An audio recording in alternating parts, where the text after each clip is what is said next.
Buenas tardes, querida profesora, me presento, soy el alumno José Luis Vázquez Sánchez. El día de hoy quiero presentar mi evidencia referente a la guía de aprendizaje número 4 en la materia de derechos patrimoniales.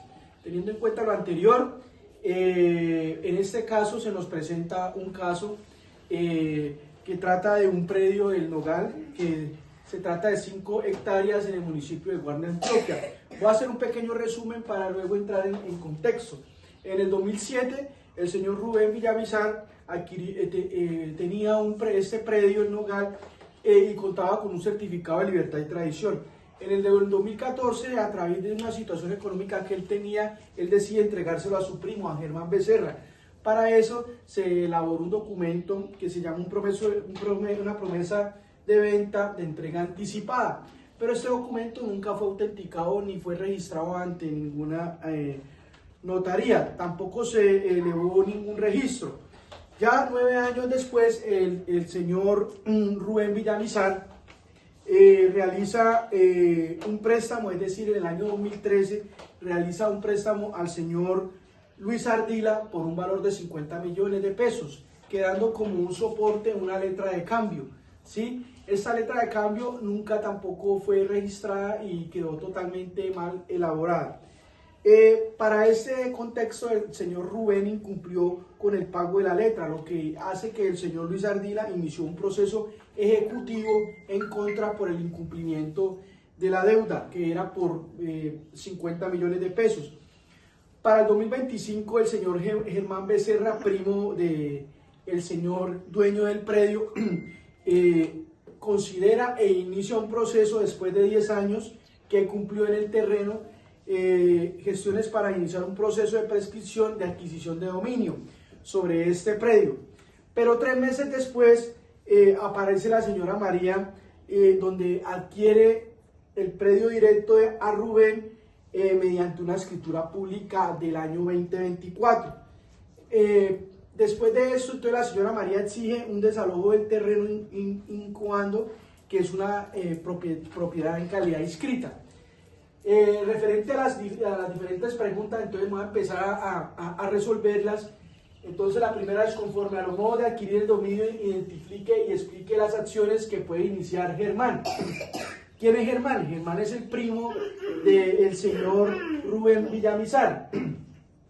La primera acción que debe hacer es un proceso de pertenencia por prescripción ordinaria. ¿Dónde está establecido o cuál es su fundamento legal?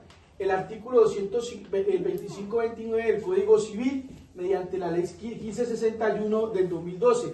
¿Qué requiere él? Que este juez lo declare al dueño, ya que cumplió 10 años y tiene un justo título de buena fe. Es una de las acciones principales que puede iniciar. También una terciaria excluyente. Está estipulado en el artículo 309. Si Luis o María embargan o secuestran el predio, Germán se opone ante este secuestro, probando que tuvo una posesión material sobre este bien durante 10 años. Una acción posesoria, de acuerdo al artículo 972 del Código Civil, establece: si María intenta despojarlo, efectivamente, sin proceso reivindicatorio, solo procede la actividad del despojo. Esa es referente al primer punto. Respecto al segundo punto, hablamos de si respecto a la posición de María frente al predio del Nogal, la inscripción de su escritura pública es suficiente para desvirtuar la posesión de Germán. Para este caso no, sí, porque aplica diferentes contextos. El principio: la posesión es un hecho, la inscripción es un título, y sobre todo que en Colombia rige un sistema de título y modo, ¿sí? En este caso, Germán tiene la posesión material de 10 años. El registro no sanea. ¿Qué quiere decir esto? Que el registro le da publicidad, pero no purga la posesión que tiene Germán. El principio de la fe de María. De acuerdo a esto, pues se presume que en el artículo 768 del Código Civil, Germán estaba en el predio con diferentes cultivos e invernaderos, o sea que su posesión era pública. Es difícil de alegar la buena fe exenta de la culpa, y el notario y la oficina de registro pues efectivamente cometieron un error pues directamente porque ellos no fueron al terreno a verificar esta situación. Lo que quiere decir en conclusión que María cumplió fue un pleito en este sentido. Referente a la tercera pregunta, identifique y explique las acciones de protección del derecho real que María podría intentar. María, como una nueva propietaria, porque tiene unas escrituras del 2024, tiene una acción que es la reivindicatoria, estipulada en el artículo 946 del Código Civil. ¿Qué problema enfrenta Germán? Germán excepciona una prescripción adquisitiva. Este es un mecanismo legal que puede utilizar en el Germán para la solicitud de la propiedad, ¿sí? Pero Germán puede comprobar mediante la ley y puede ganar porque él prueba que él permaneció en ese terreno o en esa propiedad durante 10 años. En el tema de la querella policiva por perturbación, estipulada en la ley 1801 del 2016, no aplica porque Germán ya lleva 10 años y no hay ninguna perturbación reciente. Este artículo establece que tiene que ser dentro de los 4 meses del acto. Entrega trascendente del bien. Está estipulado en su artículo 1880 del Código Civil, pero solo obliga a Rubén a sanear y no a Germán a entregar. En cuanto al punto número 4, determinar la naturaleza jurídica de posesión de Germán y si la promesa de venta con entrega anticipada constituye o no un justo título.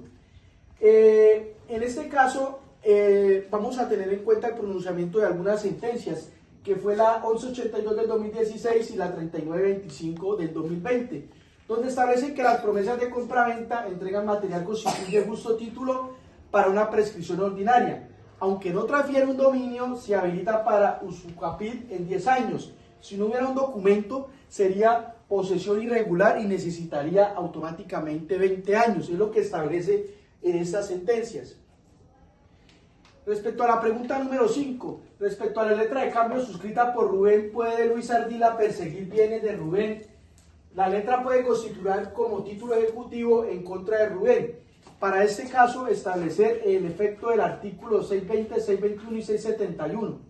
Es decir, lo que podemos verificar es si se pueden seguir los bienes de Rubén. Sí, en este caso sí. Pero los que están a nombre de Rubén, el nogal sigue a nombre de Rubén en registro.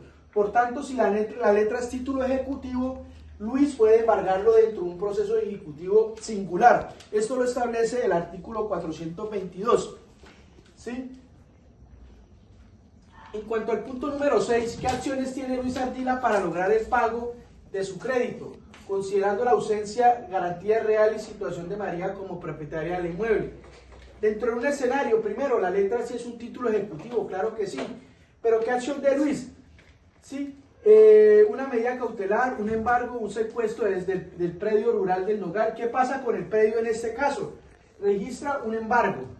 Ese predio ya está embargado. Germán presenta una tercería excluyente alegando su posesión durante 10 años. Y María presenta una posición como tercera propietaria inscrita. Es decir, el juez tiene que decidir mejor qué mejor derecho se puede o qué mejor decisión puede tomar. Pero en este caso considero que Germán es el que va a ganar el pleito. La letra no es un título objetivo, declarativo verbal o verbal sumario para quienes declaren la deuda. ¿Qué pasa con el predio? Mismo problema, pero se demoraría entre 2 o 3 años más. Una vía alterna, un escenario, una vía alterna. La opción paulatina en el artículo 2491 del Código Civil puede considerar un fraude de acreedores, ¿sí? Y se puede simular una venta ficticia, lo que se puede verificar o se puede analizar dentro del inicio del caso. ¿Qué pasa con este predio? Se debe probar que María tenía reconocimiento de la deuda y que Rubén efectivamente se insolventó, pero es difícil de demostrar este tercer escenario. Entonces, de acuerdo a lo anterior, esta es la presentación de mi evidencia, querida profesora. Muchas gracias.